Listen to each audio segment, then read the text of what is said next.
Welcome to Talk Dirt to Me, where two farmers shatter myths and take on the top issues facing America's farmers. Here's your hosts, Logan and Bobby Lee.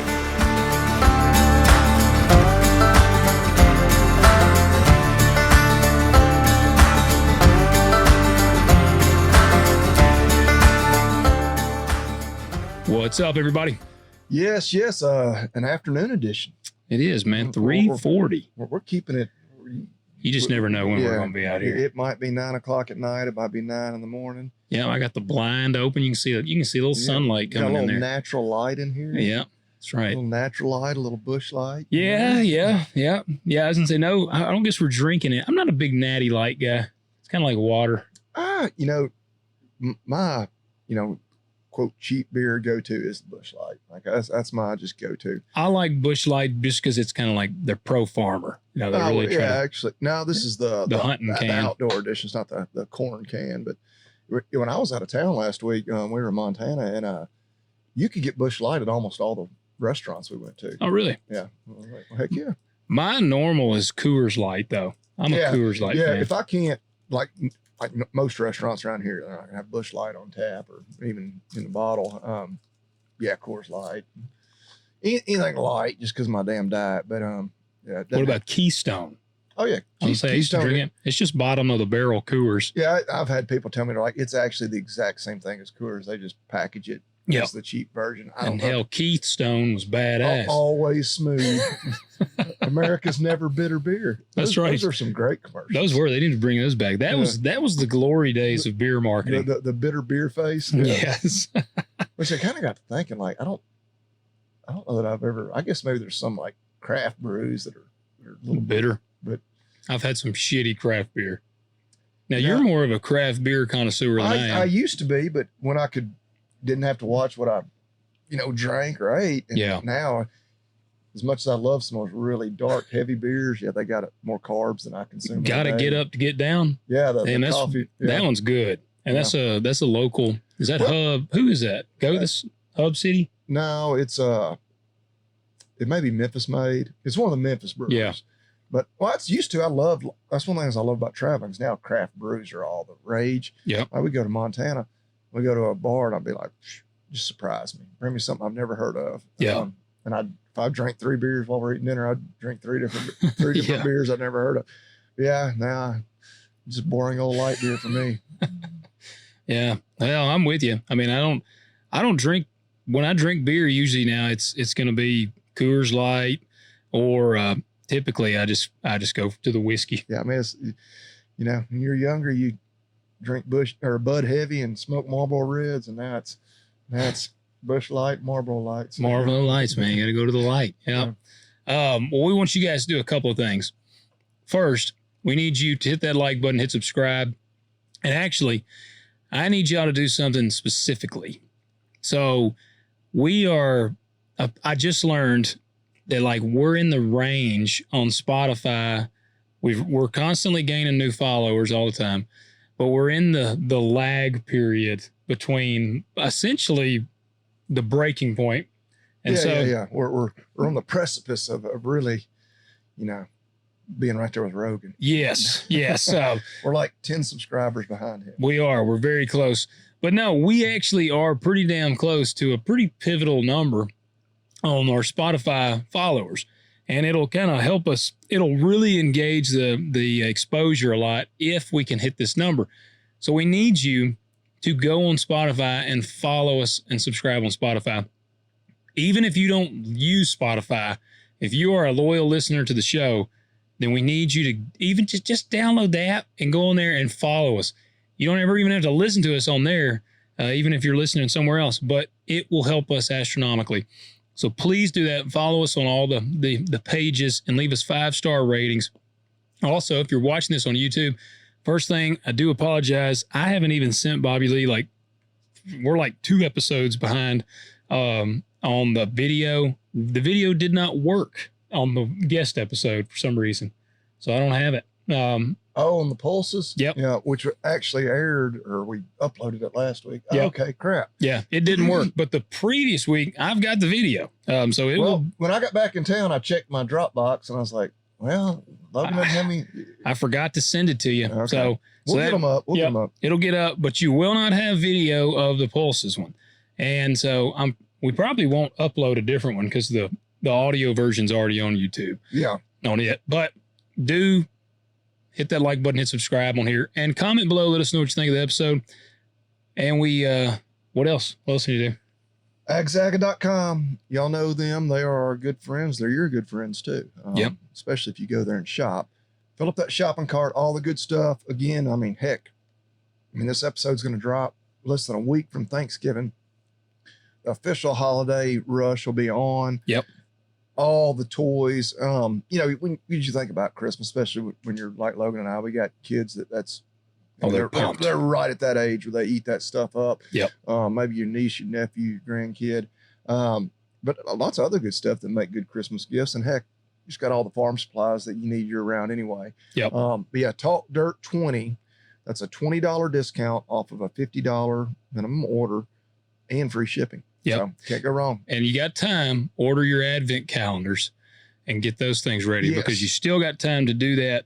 Yeah, you want them by December 1st. Yep. But yeah, by the time you use that discount code, heck, that's a heck of a deal. It is. It is. So we want you guys to do that. And we got some interesting stuff. I got quite a few little topics here. I was telling Bobby Lee, I've had a pretty interesting day today. I complain about social media. Like, man, it's a cesspool a lot of times. But something really cool. For those of you that are on Instagram, especially, that's their big bread and butter, they said, but real news, no bullshit, or real news, not bullshit, I think is actually the real full name.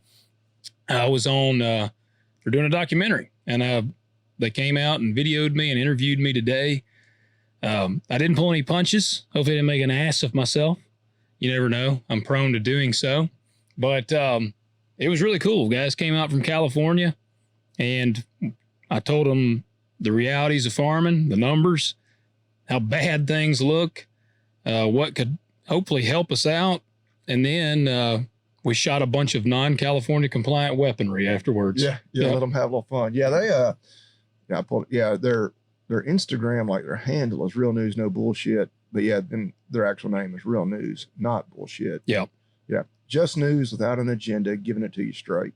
Yeah, I've been following them for a while because even Fox News, like they've got an agenda. I mean, obviously, I think most of our audience, kind of on the same page with us, when you turn on some of the other channels, like, you don't even turn them on anymore. That's why their ratings are collapsing and they're just getting more and more radical with what they say because they're just grasping at straws at this point. But so yeah. And for a lot of us that get more of our social media or more of our news, and really, like, I can't tell you the last time I had the news on the television. Me neither. You get it all right here in their phone. Yep. And they're a great follow because whether it's the war in Ukraine or now farming, pretty cool that ags, kind of make it into the mainstream headlines.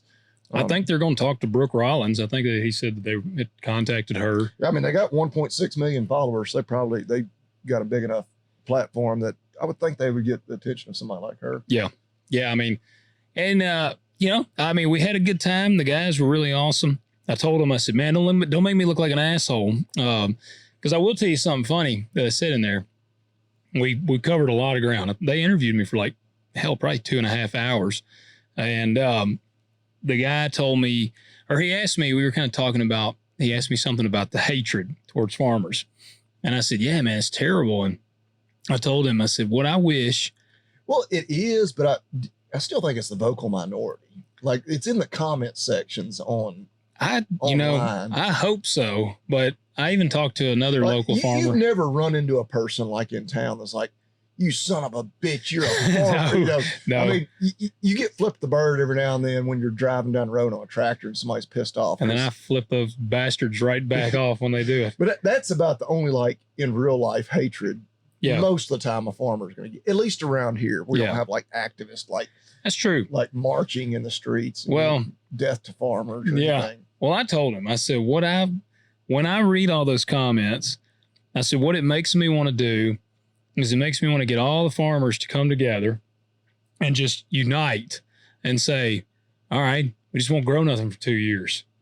And and he goes, so basically like a farmer strike. And I said, yeah. I said, that's what it makes me want to do.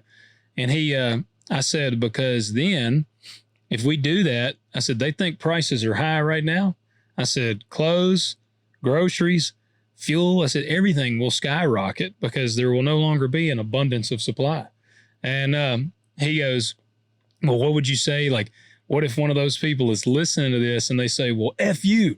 And I said, I'd say it right back to them. I said, I'm tired of hearing the bull crap from them. And I said, they don't have any idea. And he was like, he just started laughing. He said, you're right. I mean, and I was like, I'm not trying to be a butthole, but it's just the truth. I mean, that people, and I mentioned to him, I said, farming is national security. We got to have farmers. Yeah, food security is national security, and obviously farming is yes, where the food comes from. Yes, I mean, and they had talked to that and Walmart. Yeah, that's right. Walmart's ultimately where the food comes from. It is. It really is. They bring it out from out back, and and it's just there. It is. Yeah, I mean that's the truth. The elves bring it in every night. Yes, Santa makes his haul up there. They just show up and it's there. I mean, that's what some people think. The eggs and everything else just appear. But yeah, we had a great conversation and had a good time with the guys. So I'm excited. They told me, they were like, man, now you got to come to California, because I've never been to California. And that's one of a few states I've never set foot in. Yeah, I've never set foot in California. Well, they were talking about how dumb the politics are, but they were also talking about how awesome the state itself is. Yeah. Because I asked them, I said, what is it about California? Because we were sitting at a restaurant in town, and one of the guys looked over and he said, I see your gas price is $2.49 or something a gallon. He said, is that high for y'all? And I said, to be honest with you, I hadn't bought gas in so long. I said, I buy diesel. I said, but I would say $2.49, that's kind of high. Then he goes, dude, back in California, people would kiss the ground to get $2.49 gas. And I said, what is gas in California? And he said, oh, it's over $5 a gallon. He said, man, it's over $5 a gallon. He said their property taxes. What are our property taxes here? Aren't they like 2%, 1 point something percent? Oh man, I can use the Terminator to look it up. Maybe we shouldn't say, because they're pretty darn good. We don't want to encourage. I would say anything over zero is bad, but they're compared to, because I'm just curious, because they told me how much they are in California. I know. Well, when we did that story about what was it, the farm in New Jersey, like they have one of the highest property tax rates. Let's see what it says. In Tipton County, it's $1.5217, so $1.50 per $100 of assessed value. Okay. This is lower than historical rates. Yeah, I don't know. It doesn't give the percentage. Yeah. Okay. It says the median effective property tax rate is approximately 0.64%. Damn, really? This is below Tennessee's median average of 0.77% and the national average of 1.02%. You know how much they told me theirs were? What? 13%. That's almost that may be a different metric or something, because that just seems. Yeah, he said. I mean, maybe not. It is California, but. Yeah, he said, man, we pay 13% on property taxes. And then he was talking, and I said, well, Tennessee doesn't even have a state income tax. And he was like, what? I said, yeah, we don't have a state income tax. Yeah, for example, it says a $200,000 home right here in Tipton County. So your assessed value is 25% of the market value. So that'd be $50,000. And so that would work out to $760 annually on a $200,000 home. Yeah. Yeah. Well, their costs are just astronomical. So I asked him, I said, what's the allure? And he said, man, the weather is better there than anywhere. Well, I would say definitely San Diego. Like just in readings, again, I've never been there. They don't even necessarily need air conditioning. Yeah. I was talking to a girl actually that used to work for us that had moved there. So yeah, a lot of houses don't even have air conditioning because it's never.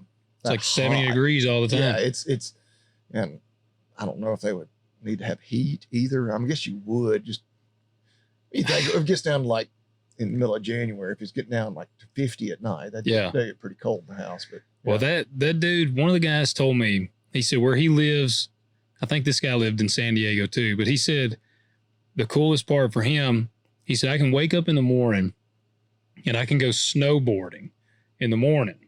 And he said, and then I can snowboard for a couple hours, and then I can drive just a couple hours, and I could go sand dune riding in the desert. And he said, and I could do that for a couple hours, and then I could drive a few more hours, and I could literally be on the beach, like in like great weather at the beach. He said, we have like multiple climates, all within 3-hour drives of each other. Yeah. And he said, that's always what he said. We got everything. So there's a lot of cool. And I've always said, man, California seems like a really cool state. And it's just the pockets. I mean, because they all said, well, LA sucks. Because it was so awesome and people realized everybody moved there. And then, of course, the more dense the population gets, the more ridiculous the politics get, eventually. And so. Yeah, they said LA is a crap hole. Yeah. Like he was like, LA sucks. I told him about Micro saying there was a couch on fire on the sidewalk, and was like, yeah, that's just LA. And the dude was like, that is legitimately just LA. He was like, you might just see a shit on the ground or a couch on fire. Like that's, so it was cool. Tried to represent the farmers pretty well. So we'll see. It'll come out. Were you the only one they interviewed? They'd interviewed like 6 people. Okay, good deal. And they did a dairy farm in Tennessee as well. Yeah. And they went from there to me, and then they're going to do a guy, I think, in Montana. They got like 6 or 7 guys they're talking to. Yeah. And the dairy farm, he said it sounds really cool. They've been doing dairy cattle for like 47 years or something. But each farm is going to have its own episode. They're going to do like 15 to 30 minute episodes and drop them. And I think he said mine would probably drop in December, but there will be some clips put out. So I'm excited. I'm excited to see. Like I said, hopefully don't make me look like an asshole. Good deal. But if they do, it won't be the first time. I was going to say, if they do, that's fine. It is. Whatever. But yeah. So guys, y'all check them out. They are doing awesome stuff. And, well, you were talking, so cattle prices, they've hit the shitter again? Well, they're just, it's been wild. Like they'll be, limit down and they'll rebound. I mean, it's just been almost the point where you just don't even want to look at it every day. You still do, but it's like, and it's all just over stuff. Like it'll be like a rumor that like, okay, they're going to open the Mexican border, later this year, early next year when it's, good and cold. We're not as worried about screwworm. And just like a rumor about the border maybe opening like a month and a half from now. And like the markets just go stupid. And it's like, this makes no sense. Supplies are still tight. Demand is still up. None of the fundamentals have changed. Yeah. And it's just, they were afraid because I guess Trump lifted some of the tariffs. Corbett on Monday, he was like, yeah, y'all get ready. The market's going to be down hard on Monday. He lifted them on fertilizer. Is that what it is? I think it was a bunch of stuff into last week that even, there's still some, I'm not an expert on it at all, but Corbett was really kind of down in the dumps, for his Monday episode, which of course he filmed like on Sunday night. Yeah. But actually Monday, the markets weren't too wild. Gotcha. So I think he was glad, for that. But yeah, it's just, and of course Trump, while I was in Montana, he sent out that investigate the meat packers, which I think we're all like, well, yeah, we'll believe it when we see it, when something actually legitimately happens. Cause that's been done before where they're like, oh, not the first time this has been threatened. They're like, oh, we should really look into what they're doing. Yeah. And then nothing ever happens. It's hard to get excited. I saw that. And I think I shared it like on our page or something, and I hope that they can do it. But these companies, they're so big. And again, JBS is the easy one to pick on, but like, I mean, they didn't get to where they are by being easily caught. Yeah. And being, I mean, they're basically a cartel. Yeah. They're not scared of the government at all. Yeah. So I don't know. So we should go down there, kick their ass. Yeah, I don't know. I don't know about that. Yeah, well, Bobby Lee and I have people that want to kick our asses. That I'm still tickled over the Good Ranchers clip we've put out. That one clip. Oh yeah. I mean, damn it! It just keeps going. That was probably going. I bet it hits 300,000 views. Yeah, that's great. But it is. Which it is. We're definitely guilty of. The typical social media. Of course, that's how long is that clip? Maybe 90 seconds or so. so. Like a 90-second clip from an hour and 40-minute conversation. Yeah. And did what we wanted it to do. It was kind of sensational, and it captured us and Ben and Jermaine saying some things that we knew would rile some people up. But yeah. Of course, in that short clip, you don't get the full context. And like we were just saying, a lot of the people that we've then messaged, or not messaged, but I guess some of them I have even messaged, not just in the comments, like, hey, like, we're probably more on the same page here than what you realize. You just didn't get the full context there. Yeah. Of what's a very nuanced conversation, in just that 90-second clip. Well, it's funny. I tell you, we've got a slight cheat code because, for one, this is an actual true experience that's shared in this clip. Like, it's not like this is some story that we're making up. Like, you actually experienced this firsthand. Yeah. And then, see, this is the nice thing with Bobby Lee, because I'm a row crop guy. I don't have like a doctorate in row crop farming, but Bobby Lee does have an unfair advantage because people will be like, these guys are idiots. They don't know anything. And I would just comment back because in that clip, a lot of people assume we weren't even farmers. Like, y'all should get to know some of the people that are actually doing this. And I'm like, well, we've done it all our lives. Yeah. And I sell meat direct, every year. No, tell me more. Yeah. Which again, what wasn't in that clip was, even Ben said, if you can buy meat direct, do that. Like, that's even better than buying from Good Ranchers.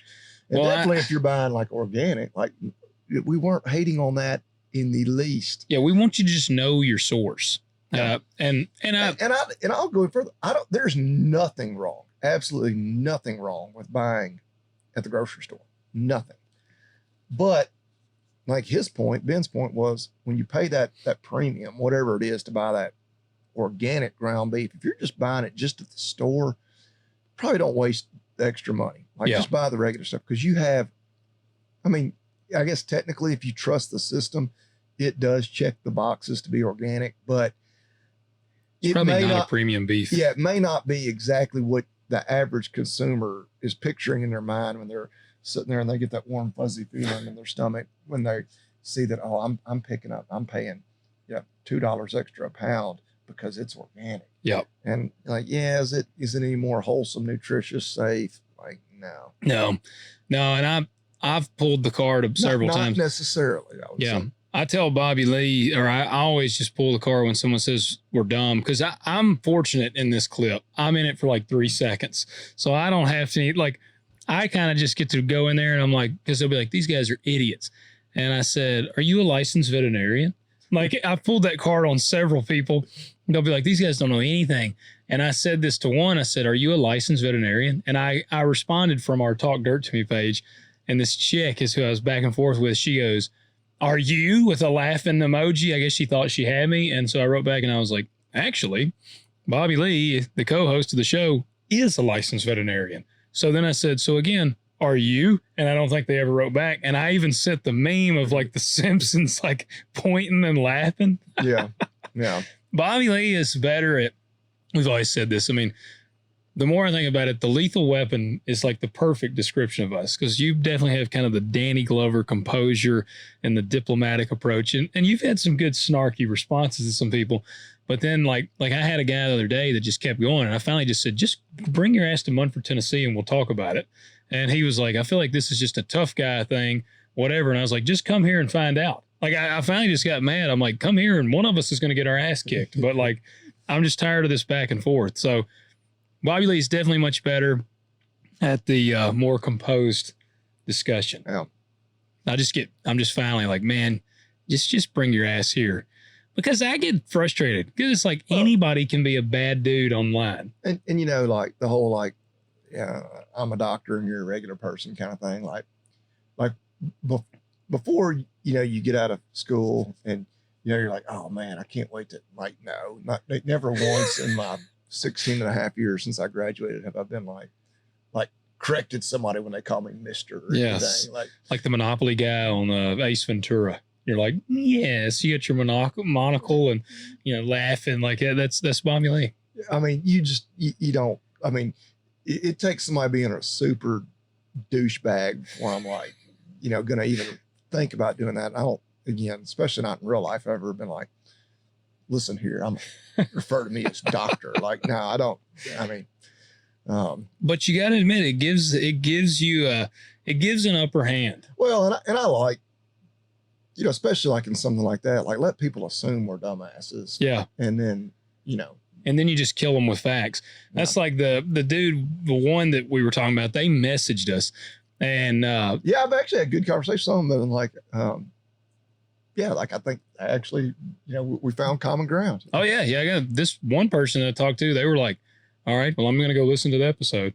And I'm like, great. And so that was the whole point that we were trying. I mean, well, that's what it's great to have a good Instagram following, but really we want I want you to listen. We need y'all to share this. Yes. Share it with your friends. We want you to listen.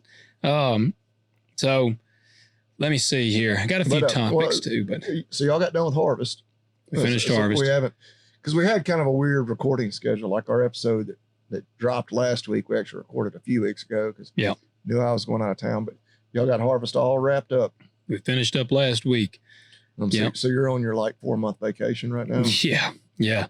It's I'll tell you this. And now the smoke hasn't cleared because I got to meet with my crop insurance guy, and I still got to get like a couple of checks from grain.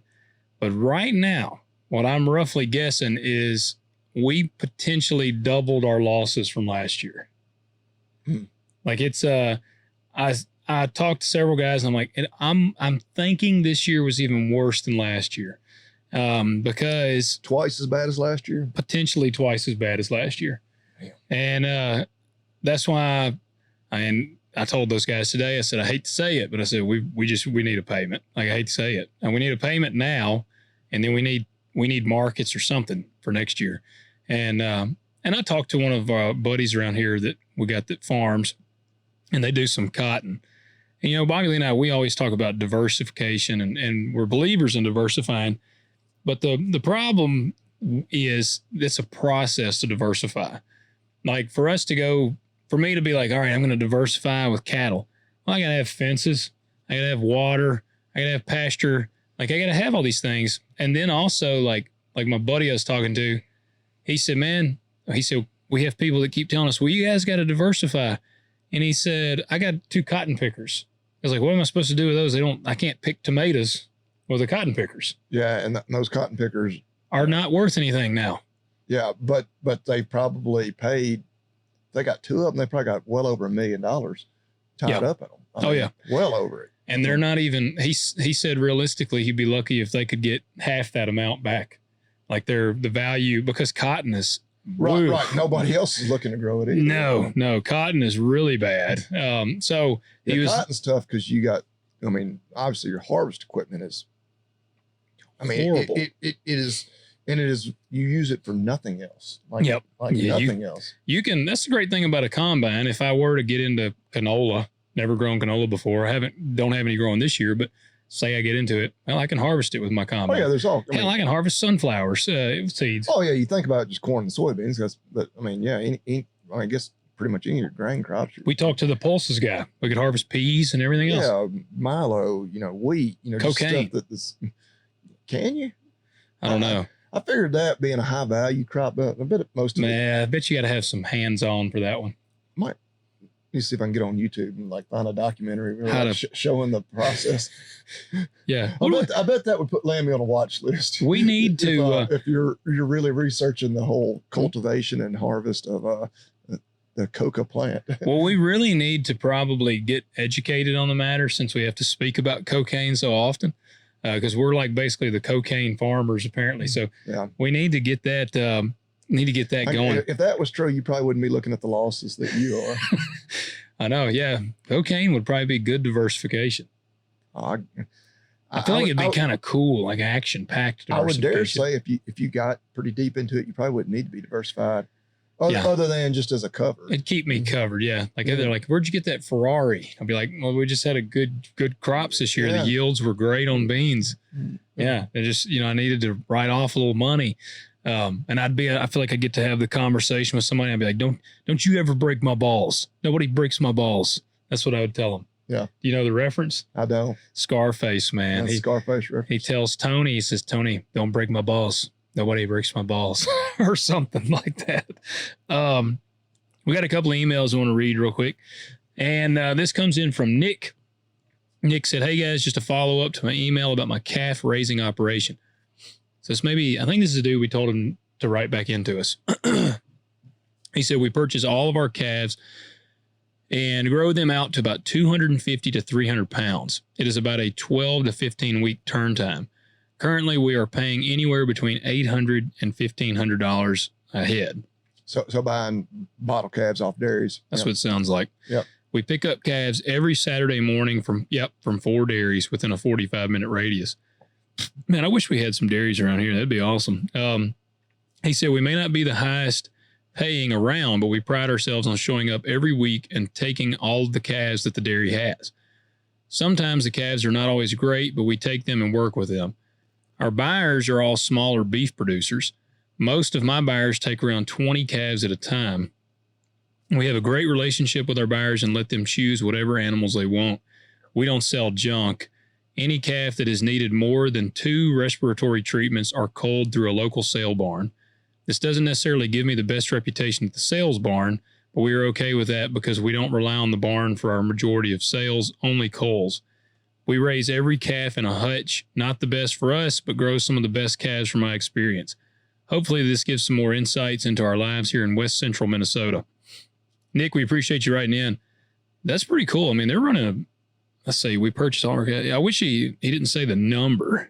They're probably moving quite a bit of calves throughout a year. Yeah, they're turning them every 12 to 15 weeks, he said. Yep. Yeah, they like I say, our dads did that for a while when there were still some dairies around. I think there was one in particular they bought. Well, I kind of did like him. They bought all the calves, and I can barely remember, like just very vague memories of like a bunch of Holstein calves. Yeah. Which he may not have said it. He didn't. A lot of these are, for a Holstein, they're milking a bunch of Holsteins, but especially if they're selling the calves and they're getting that price for them, those cows are probably bred to like Angus. I was going to say, is that an Angus?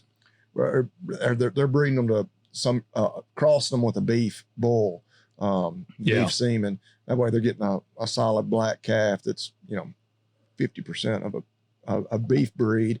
And they're just, they're worth more. It's a better quality beef product than just a straight Holstein steer would be. Yeah. Yeah.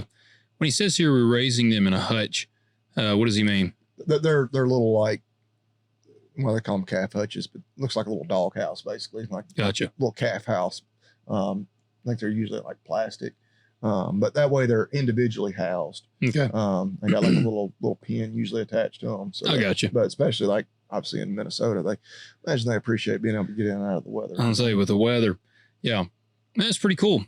That's what we said. We wish that we had some dairies still around here because your dad, I've heard him talk about buying some. Well, that's something you don't, I would imagine, they're getting, bottle calves that are just a few days old and they're turning them by the time I wouldn't think you need like a massive, footprint as far as land area. Yeah.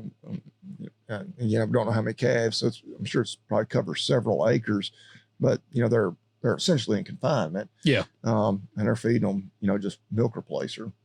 You're not needing a ton of ground for grazing or anything. And, just a way to be in the industry without necessarily needing a ton of ground. Hundreds of acres. Yeah. Nick, we appreciate you writing in, man. That's awesome. All right. This next one comes from Stacy. Stacy says, hey, gentlemen, I use that term loosely. I read this one earlier. I read this the other day. And I think they're right about this. With text, it's hard to know. Are they mad? Yeah. Are they what's joking? their tone? Yeah. Yeah, because they said, "Hey, gentlemen," I use that term loosely. But now, judging from the whole thing, I feel like they're kind of like poking at us, just joking. Oh, that's all in fair game. Yeah. It is. It is. They said, "I raise cows, Australian lowlines, aka American Aberdeen Angus, Okay. down on the beach near Gulf Shores, Alabama. Yeah, Alabama has a beach. By the way, before I get to we're well aware. That's that's where we go. That's really the closest decent beaches to us. It is. He said, by the way, before I get to the meat of my conversation, just want to say y'all beat up us grass finish guys pretty bad. A small frame cow finishes well and still has lots of flavor. So before I go any further, I want to say we probably did beat up the grass finish guys, but let me tell you a little bit why. First, we're not saying grass finished beef is not any good, but we do believe that grain finished is better. It just tastes better. Which is kind of goes back to that Instagram rule where people are all mad about everything from eating dairy cows to shouldn't buy organic, whatever. Like, I just want people eating beef. Eat whatever you want. And especially if you're buying it from somebody, direct source and what you're getting. I think the statistic is if you're just buying grass-fed labeled beef at the store, like 80% of that's imported. Yeah. Well, the way I kind of will look at it, it's like and imported beef is fine, but most of us, hey, we'd rather buy U.S. grown. Yeah. The way I look at it, it'd be like if I set a bottle of Eagle Rare on the counter and I could drink some of it, or then I got a bottle of Old Granddad 114. I like both of them, but Eagle Rare is the higher quality of the two. I enjoy the smoothness and the taste of it better than the 114, but I can equally enjoy the Old Granddad 114. Yeah. That's kind of how I look at this. I can eat grass finished beef and I can enjoy the hell out of it. Like I love beef, but if I want like a real, just flavorful cut of meat, I want that extra marbling that you get from grain finished. Well, and that's not an insult. That's just the reality of it. Personal preference. It is. And I'm a grain farmer. I want my damn cattle to eat grain. You increase that demand just a little bit. Yeah. So don't take it as us beating you guys up. We also, I'm going to tell you this. I feel like we're one of the few voices that defends the grain finish side, because nowadays everything's got to be grass fed, grass finished. And like all the influencers, it's got to be grass fed, grass finished. So we're actually the ones I feel like to get beat up. And if there was like an extreme market for it right here, I don't know. Cause I believe too, if you don't believe in something, even if you think you can make money at it, you're probably not gonna be good at it. Yeah. And because I'm not a huge believer in, because of course a lot of people want to tout the health benefits. And when you really look into it, like it's a very minimal difference. It's right. It's yeah. And you offset that when you then eat junk food for a snack or whatever your sides are that go with it, whatever. I lost my train of thought. Just eat beef. But I guess we're saying, Stacy, like we're not trying to attack you guys. We're all on the same team. Here. I mean, we just want people to eat beef. Yeah. With that, I've had people come to me like, and say, I want grass finish. I'm like, that's just not what I do. I'm not gay. No, I'm just like, that's not what I do. And again, even if I had 100 people requesting grass finished and I was like, man, I could probably make some money at this, I'm probably still not going to do it. Yeah. Because I'm just like, one, I've still can't even meet the demand for my grain finished beef. And two, it's not what I'm passionate about. I'm not going to be great at it. Now, things could change. I mean, my opinions and thoughts evolve daily. 10 years from now, I may be doing nothing but grain or grass finished beef. Yeah. Well, don't expect it, but hey, I'm not, ruling anything out. Yeah. Well, so he says here, a small frame cow finishes well and still has lots of flavor. I don't disagree. I've had grass finished beef and it's fine. So here he says, now the reason for the letter, and this is why I think he was probably kind of laughing with us. He said, Ag Zaga, I recently bought some utility yellow jugs for the farm. Yep. 2 of them put me barely over $50. Then your $20 off is one hell of a deal. Then today I was pricing that Ferropiece from a couple sources. They were the exact same price as Agzaga, but with shipping. So guess where I punched it from? Free shipping and another $20 off. I felt guilty enough. I thought I should thank y'all. Coastal Alabama Lowline Farms. So we appreciate it, Stacy. Yep. We promise we're on the same team, but we're just trying to raise awareness that, hey, grain finished beef is actually good too.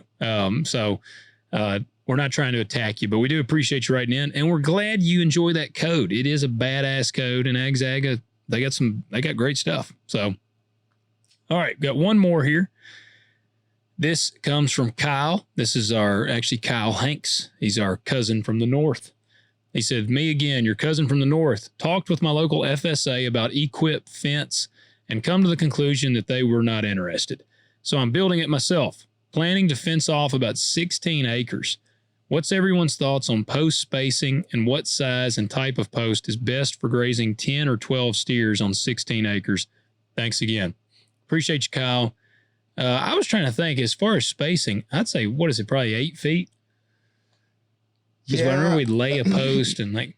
Yeah, we used to do that. I mean, there's so many different ways to fence, and like you can, like guys that really fence, you can make them fight, over, what's the right way to do it. Well, my dad used to be that way. When me and him would fence, like back when I was still in high school and we go fence, and you were taught the same way, like they were sticklers about how you ran barbed wire fences. And they considered themselves, like Dad used to tell me, he's like, man, ain't nobody can run a better barbed wire fence in an area than we can. Like, so he was always very particular. Oh, well, and like, we've got folks around here that they have commercial fencing companies, and like, of course, we're relatively popular. They do a lot of, wood fences for people's yard, just privacy fences. But they do some ag fencing too, and have done some for me. And of course, I'm not the type to be like, tell them how to, I mean, this is what they do. They're like, man, some people we fence for, like they nitpick everything. Yeah. I'm like, I mean, I could, hey, but I'm like, no. But I'm a big believer on, if I'm doing barbed wire, and this comes from our dads, on my perimeter fences, I want 5 strands. Yeah. You can get by with 4, and we'll traditionally do 4 on our cross fences. But another example, the guys that have done some fencing for me, they're like, we would prefer to do 5 even on your cross fences. Oh, wow. Okay. Go for it. Hey, it's not, they're not, I don't, charge me anymore. I've got a little more, materials in it, but it's not that much in the grand scheme of things. But, and you can get by with spacing your T-post further apart than you have to by using, I was trying to look it up exactly what you call them. The fence stays, you see people that you twist them onto the fence. I don't know if I've ever seen them. Yeah, you have. They're those little wire. Oh, okay. Yeah. They space the fence. If you want to go a little wider, having just been in Montana last week, which I'm always like out there, and especially like this place where they put in some new fence, like damn. But they also, like, as we're going through some of these, because I can't tell you how many gates I opened up as we were on a private ranch, and of course opening and closing gates, and but there's nothing like, once they've got a fence, especially as good as they build it, put up, like there's no trees. Yeah. I don't have to worry about anything falling on the fence. That I was hunting with, I was like, yeah, this will be a dream. Because I'm sure cows can still run through the fence. They've got to worry about elk in some places, run through the fence, maybe not deer, like tearing it up. And I'm sure like they don't get a lot of rain, so we're too bad about washouts, but there's some of that. And like there's a tree here and there, like in some creek bottoms. Yeah. Like there'll be a random cottonwood, but like, I was like 95% of my fences, like, or my footage of fence is at risk of a tree falling on it. I was gonna say, freaking tree falling on it. Yeah. And like multiple like it's like I've checked my fences every few weeks, or I should be. And if I walk all my fences, I could walk them today and then do it again a week from now, and I guarantee you I'll find spots where limbs or entire trees have fallen on the fence and the fence is down. Yeah. Like out here, they don't have to worry about that. Yeah. That would be awesome. So what would you think though? Like, would you tell him, so probably what, a 6-foot T-post with 8-foot spacing. Yeah, that would probably be plenty. You could go a little wider than that. I'm sure you can go like on the extension websites and whatnot and find some Recommendations. Official government, recommendations and all on that. With our fence, because we use some NRCS money, and like, of course, it has to be up to their specs. And like every so often, even if you didn't need a brace, they would put in a wood post. Yeah. There's like a 4-inch wood post. And then, of course, if you got a bend or certainly if you got a 90, you need to put in a proper brace and all that sort of thing. But yeah, but you do see that more out there where in spots they'll have those, I think on Tractor Supply's website, they officially call them a fence stake. Okay. I have seen those now that you pointed them out.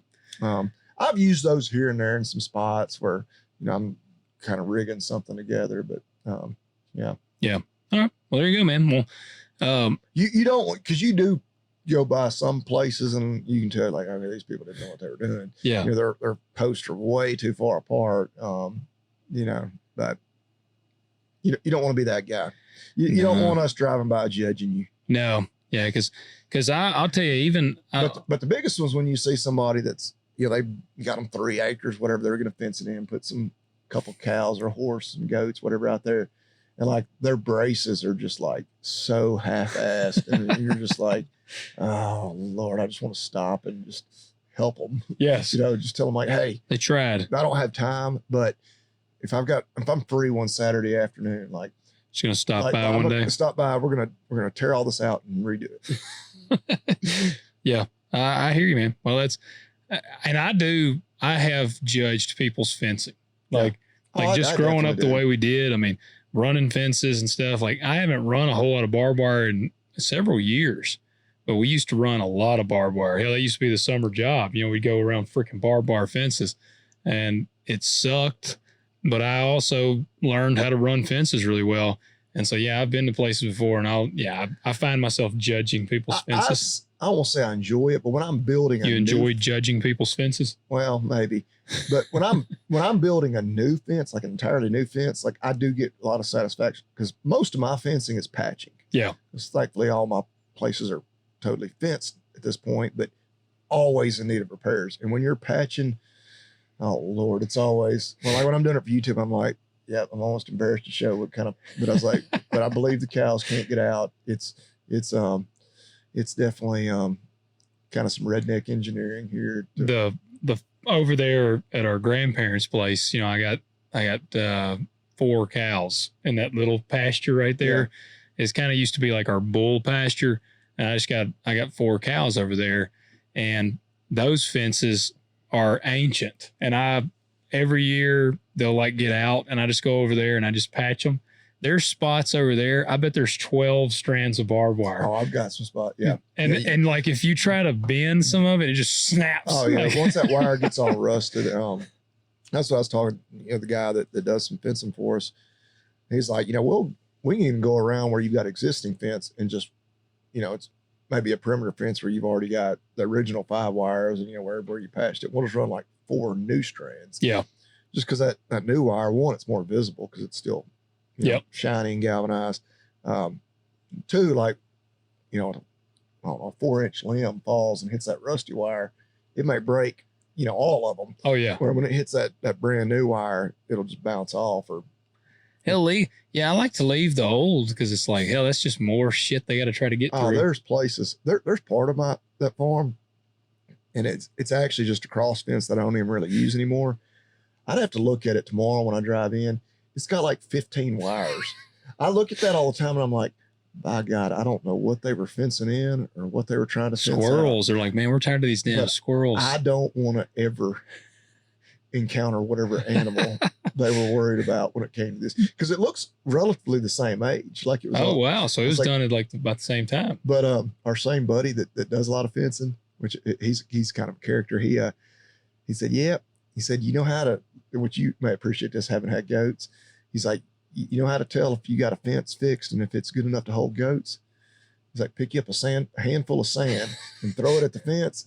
And if any of that sand can get through the fence, A goat. Your goat can get through that fence. Yeah. Oh, I tell everybody, man, if you're going to have goats, you just got to have a hell of a fence. Yeah. Cattle panel is like, I just recommend people just put up cattle panels. Yeah. Yep. Yeah. Yeah. If you're not fencing like an entire pasture, yeah, you just need a pen. Yeah, absolutely. I've used those for a lot of my cattle pens too. Oh yeah. Yeah. I wanted to read a couple of these comments too that we got.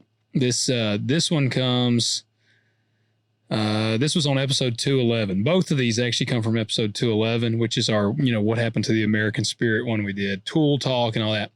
And I liked it because both of these are very similar comments. And our listener, Kelsey, writes in, our longtime listener. He's been an awesome listener. He said, yes, the gift guide would be awesome. We need to do that. We're running close to time, but we need to try to put that together.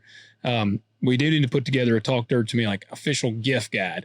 I mean, if you're like me, your wife and your mom and all of them get tired of being like, what's something we can get you for Christmas? And you've probably already bought everything you need anyways. But a gift guide would be awesome. Yeah, I can put together something and email it to you. Okay. Put together 7-8 things that I would recommend. That's what we need to do. Yeah. He said a gift guide would be awesome. He said, my wife is always asking what I want for Christmas /birthday /anniversary. I always tell her boobs in my face, but evidently she means something store-bought. I have most of the things you listed already in my truck, because he asked about the truck too, what I had in it. He said, I need to get another fuel tank and an impact. So first of all, boobs in the face is always that's like the best you can get. Yeah. For any of you wives out there, or I guess girlfriends too. We're pretty simple creatures. Yes. You buy them. You can go to former guest, goodranchers.com. Yeah. Order some nice steaks, have a good steak dinner, and then put some boobs in his face. Yeah, for dessert. And he'll be happy. If he's not happy, he might be gay. Yeah. Yeah, you might need to reevaluate the relationship. Yeah. As far as you saying you need another fuel tank and impact, I think I mentioned it on there. Now, this is not made in USA, but those Milwaukee fuel, be sure you get the fuel, but the Milwaukee fuel impact is the baddest. M18. Yep. That is the bad. Do you have one? Yeah. Man. I've got a bunch of my wife got me a grease gun. Yeah. Which I thought, this is like, I'll use it. She bought it for me. No, I use the hell out of it. It's like, this seems silly, but no, it's awesome. Oh, dude. Yeah. I love it. I got an electric grease gun. I've got a spotlight of theirs that I use, especially this time of year, because in the mornings I'm usually starting chores before daylight. And yep. I'm checking, during calving. That thing's awesome. We even got a fan that my wife takes to like the ball games when, the kids are at a ball tournament in the middle of August and it's heat index of 115. Yeah. We got, good Lord. They got weed eaters, I think now. They got all kinds of Milwaukee stuff. I don't have any, the only what I would consider power tools, I guess, is the impact, and then I guess if the grease gun's considered a power tool. Yeah. But yeah, the spotlight, the fan. Oh, we got a blower. Yeah. Okay. I've seen the little blower. Yeah. I use it to blow off hay baler when I'm done baling hay. Of course, blow it off the driveway or around the pool. Yeah. Well, that's you won't go wrong with but like I said, get the fuel version. Nathan also writes in, he says, we do all love boobs. And I just had to agree. Yeah. That's why I was like, yeah, him and I see, I had never realized this. I guess other listeners can also see the comments, and another listener had loved his comment. Yeah. So we just love boobs on Talk Dirt to Me. And so, yeah, I don't disagree with you guys. And I'll ask you this. This is a little different subject, but kind of the same thing. About boobs? Kind of. All right. So for whatever reason, my Instagram algorithm is now inundating me with like these massage guns. Like a Theragun or something? Well, and these are more like, they've got like 16 heads on them. Oh, wow. Or like, and the video is always like a hot chick and like her husband. He's like, yeah, let's, and she's laying on her belly and he's using it to rub her back.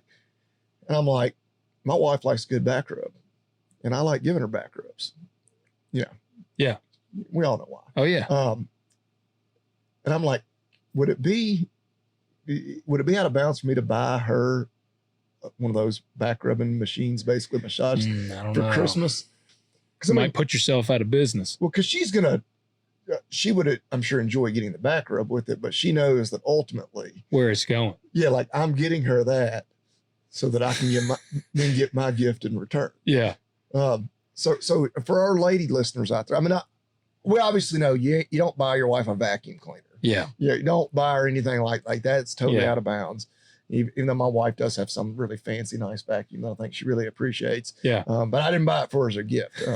She bought it, herself. You're not going to buy her a new washing machine or anything like that. Yeah. I don't want to stereotype, or anything. But is it out of bounds to buy your lady? But now you would have to use it on her. Oh yeah. I'm buying it for me to use for her. I don't think it's out of bounds. But they would look at it in a way it's like, well, but this is more. Is this more beneficial for you than it is for me? Or like buying your wife a gun. Because she doesn't really. It's like really, it's for you. I remember when my brother and I were first getting old enough, we wanted to buy each other something for Christmas, and we were always bad about. I would buy him something that I really wanted, and he would do the same, and then just swap.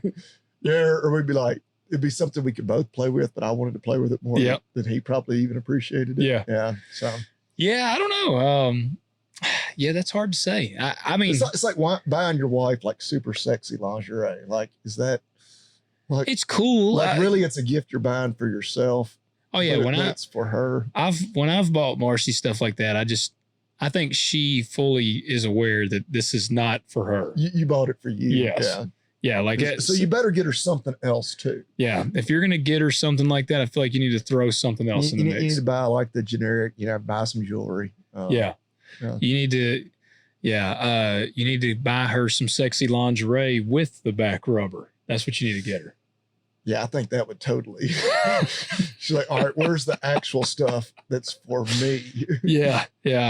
No, but I think that'd be good. But again, though, part of the magic is, well, see, I don't even think I'm probably very good at giving back rubs and massages, because I'm when I get to doing it, there's only the mission has now become something else. We're just trying to get to the end goal here. Yes, I'm too mission focused. Well, that's where you can get creative. If you got little kids, you can be like, "Whoa, here's something under the tree from Santa," and it's to mom and dad.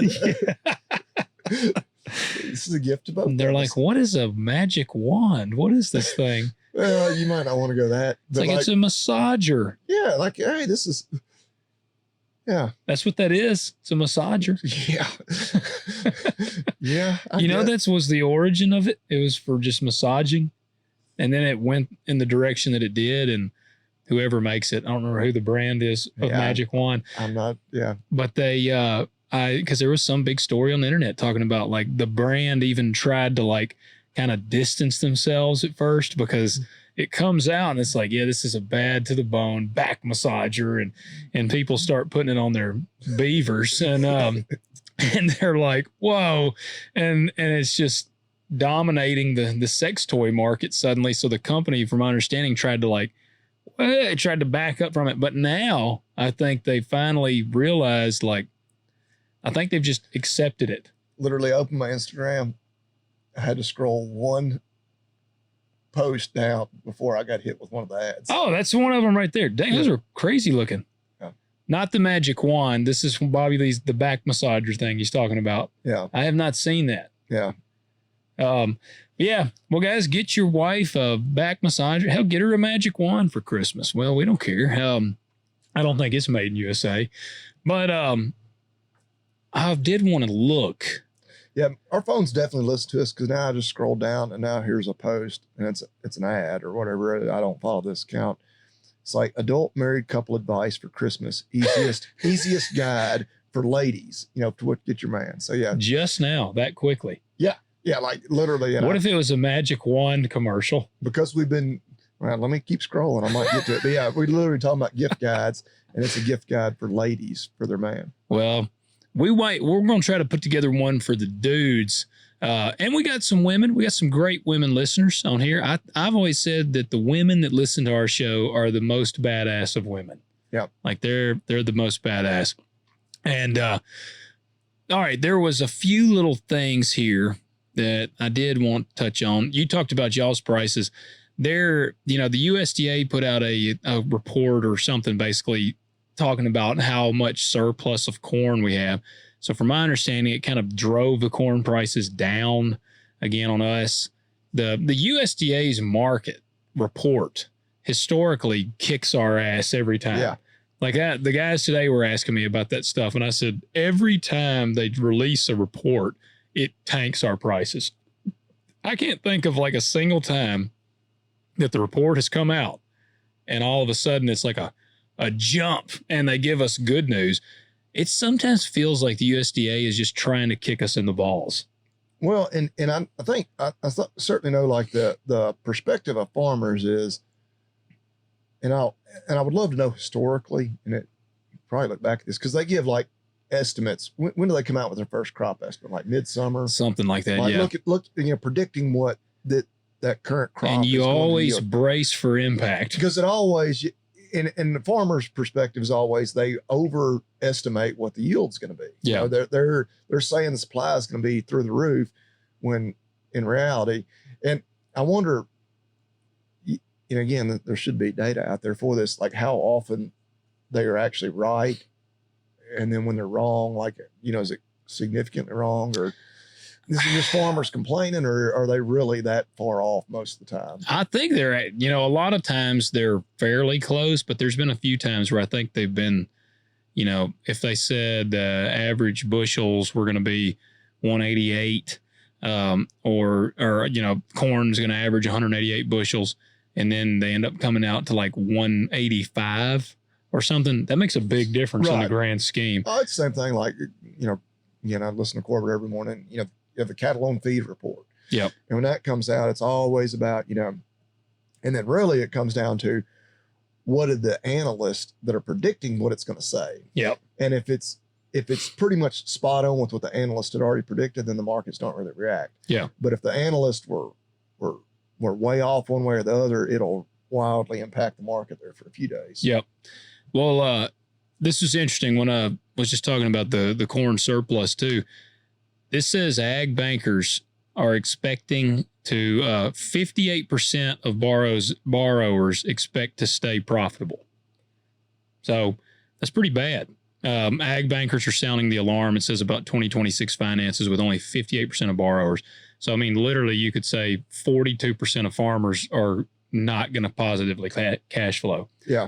So, I mean, that's dangerously close to half of our farmers are not going to cash flow. And again, we our stance on, bailouts and everything has been well established. We are generally against that, but it's like what, like the country can't afford. It's a necessary evil right now. And we've kind of gotten ourselves in this situation. That's where we need, I don't know how many years it would have to be over, 10, 15, 20, whatever, an exit ramp to slowly pull us back away from being so reliant. Yes. On those payments. But, it's easy for somebody to say, well, just don't take the money or just jerk the rug out from under everybody, stop it entirely. But we're so far down this road, I don't think that's a wise way to go about it. Yeah. As much as it would maybe feel good to be like, pat yourself on the back. Yeah. I didn't take none of that government money. Well, and just, we were the generation that just quit it cold turkey. I don't know that the outcome of that is great, because it's going to, looks like 42% of people would just be, out, and you would, I mean, in that scenario, I'm feel almost certain saying it would just, the super big operations would just get even bigger. Yeah. And it would just, and then that would further compound the problem, because we're also very big on, we would like for there to be more operations, more blood in the game, more, smaller, bringing back the small to mid-sized farmer and making it where you can carve out a living for yourself without having to farm tens of thousands of acres. Yeah. Or have hundreds of heads of cattle. Yeah. Yeah, for sure. Well, that's here. The USDA is actually, I see, opening stage 2, speaking of that, of the disaster aid. says application start November 24th. They actually just announced this. Will be next week? Yeah, they just announced 2 days ago. Yeah, the Supplemental Disaster Relief Program, SDRP, is covering uninsured on-farm losses. This is actually, stage 2. This is the second part if you didn't have insurance on stuff. They already did stage 1 for the insured, so this is uninsured on-farm losses. And it also, I think, it may even be something to, it includes cattlemen too, don't it? I think it's a cattleman payment as well. Because it says uninsured on-farm losses, quality damage, and milk storage issues from 2023 to 2024 storms/floods. See, this is coming from the previous season. So that's not even, farmers can apply starting next week. Yeah. And China is ramping up U.S. soybean buys amid tariff thaws and trade deal optimism. This is flash sales this week as China snapped up millions of bushels after a brief pause, pushing commitments higher under recent truce talks, suspending some retaliatory tariffs. Exports are still down overall due to competition from South America, but with Trump-era deals echoing phase 1, you could say, is this real relief or just short-term hype? And we won't know yet. Won't know for sure. Yeah, I was checking markets for today. This here, this says beans are up to date to like 11.50 something, I think. They're down 17 today. Gotcha. Okay. 11.36. So yeah, they would have been 11.50. Yeah, I see the basis. Is it a positive basis? Well, I've just got the Chicago numbers here or whatever. ADM's paying 11.53. Yeah, open today was 11.52, but it's down to 11.36. Gotcha. Okay. It's probably, the markets have already closed today. The rising, again, here's another article, rising financial stress on row crop farms heading into 26. Ag Pulse and banker surveys, lenders are increasingly worried about debt carryover, low margins, and repayment ability, especially in grains. I heard someone today, we were talking about, and maybe it was yesterday, it was one of my buddies at farms, and he's tied in very much into the economic side of agriculture. And he was talking about how a lot of these lenders, they're deathly afraid, but at the same time, so many guys are now in bad shape, they actually can't not let these guys keep farming, because they're going to be, if they were to pull the plug on a bunch of these farmers, then now all of a sudden they've got an influx of equipment that because say the farmers go bankrupt and they have their equipment for collateral and the company sees the collateral. Well, now they got to get rid of this equipment. Equipment prices are down terrible. Well, and then if all of a sudden the market's flooded with all the equipment from 42% of farmers, that's going to, you'd be giving away used equipment. Yeah. So that's what there's guys making arguments. Especially if then it goes to just the big getting bigger. Yep. Well, those big guys, they're not running that old equipment. No. And so that's what there's a lot of people saying. They can't just take on they don't want that many farmers going broke and just declaring bankruptcy. Yeah. Yep. It will be beneficial for them to actually, in a weird way, go in deeper with these guys. Well, and that's why, and of course, unfortunately, the system we have, the big corporate, groups, the banks, they run the country more or less, and they've got the lobbyists and whatever. And that's why they're cheering on the payments as much, if not more, than the actual producers are. Yeah. Because it's ultimately their money. They know it's just going to come to me and then I pass it right along to them. It's their money. Like their lot. And I think that's why we've gotten to the point where we are. It's not because farmers have constantly been sitting there with their hand out. It's because, the big corporate ag groups, the lenders, everybody else has been like, keep, we need their lobbyists, whatever, have constantly been saying, like, keep pumping this money, to the farmers, but it's really not to the farmers. You're just pumping it into the ag in general. Yeah. And it all ends up in their pocket at the end of the day. Yep, it does. All right, you got one today? I've got a few in the tank. You'll have to pull up the commander. You need the man too. Yep. Well, I don't know what happened to that video. Just like the former commander in chief himself, he got lost all the time. I guess this video just got lost. Yeah, you don't see him much out of him. He's probably dead. I'm just convinced he's been dead. I think they were weekend at burning him the whole time. And he's finally resting his bones. Well, as a human, I hope he's just enjoying his retirement. Yes. Spending time with the grandkids, even the ones of hunters that they don't even claim. Yes. Let me start off with 2 words. Made in America. So, I've got one. Actually, I've been wanting to use this one for a while. All right. So we, my wife specifically, we kind of course, we put in a pool. Now we got like an outdoor kitchen area. Getting ready. One reason I was glad we recorded earlier. I'm getting ready to go home, and we're gonna cook out there tonight. It's nice and mild. He got that magic wand. He's about to put it to use. Yeah, my kids will be out there with us. No, we won't be. But it's a back massager. Polywood outdoor furniture. Okay. And so it's not actually wood. It is a synthetic product. But she's got like this whole. Actually, I think we have that whole exact set right there. Polywood. But and they're not cheap, but because it's I don't know what exactly it is, plastic, polymer or something, Polywood. Okay. Last forever, and they are made in the USA. Nice.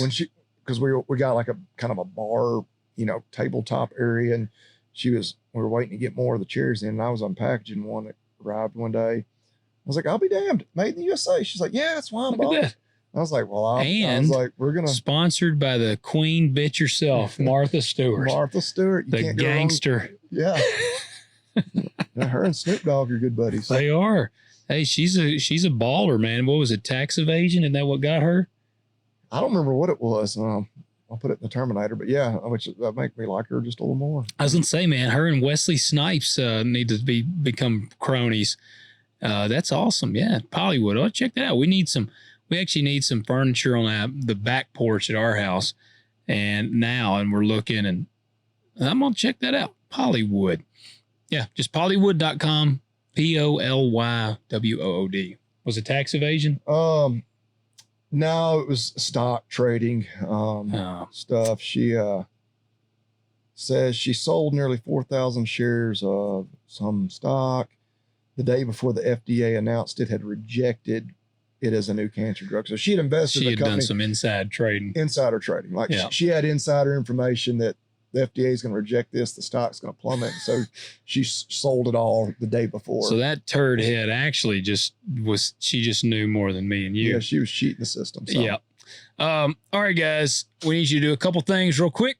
We want you to hit that like button, hit subscribe, comment below, let us know what you think of the episode. Get those follows on Spotify. Whatever you're listening on, please hit that follow button. And let's drive those numbers up. It helps out a lot. You got to pump those numbers up. Got to pump those numbers up. That's how he started. They were talking about jerking off, weren't they? Yeah, he said he jerks off like 3 or 4 times a day. Well, I feel like that's what Leo said. Leo said, and then McConaughey was like, "These are rookie numbers. You got to pump those numbers." Good Lord, man, it'd be dust blowing out of that thing. You better have some good lubricant. Yeah, my calloused hands. Phew, yeah. That don't sound very fun. Ooh. Yeah, no. We don't recommend pumping those numbers up. Don't pump those numbers up. But we want to pump up these subscriber and listener and hey, we got to get the ratings and reviews. We got to get to 1,000 so somebody gets some. Y'all gonna have to hammer down if we're gonna get there. We need to do that. And what else do we need to do? Check out agzaga.com. Do that Christmas shopping. Hey, order those advent calendars right now. Use the discount code TalkDirt20. Take $20 off that $50 minimum order. Buy a bunch of other good stuff too, but you want to get your advent calendar before December 1st. And hey, if you get it a week or two late, you can always join in on the fun, but it'd be a lot better if you go ahead and get them now. Yep, it will. All right, guys. Hey, visit talkdirtpodcast.com. Go to the contact page, submit your question there, and we appreciate you tuning in. We'll catch you next week. See y'all then. You've been listening to Talk Dirt to Me with your hosts, Logan and Bobby Lee. If you enjoyed this episode, we ask that you subscribe and leave a review, and we'll catch you next time.